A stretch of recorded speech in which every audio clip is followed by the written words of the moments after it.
តសាច់សៃវាហាត់ថានារីឆាតឆោមឆោវីខែប្របីនេះសោភី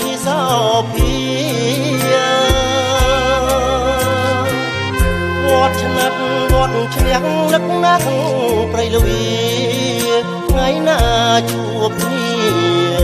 ជួបជួនពុំងារជាគូមេត្រីចម្រៀងស្ម័គ្រស្មោះផុងពីបេងដូងច្រៀងបន់ធូទ្រូង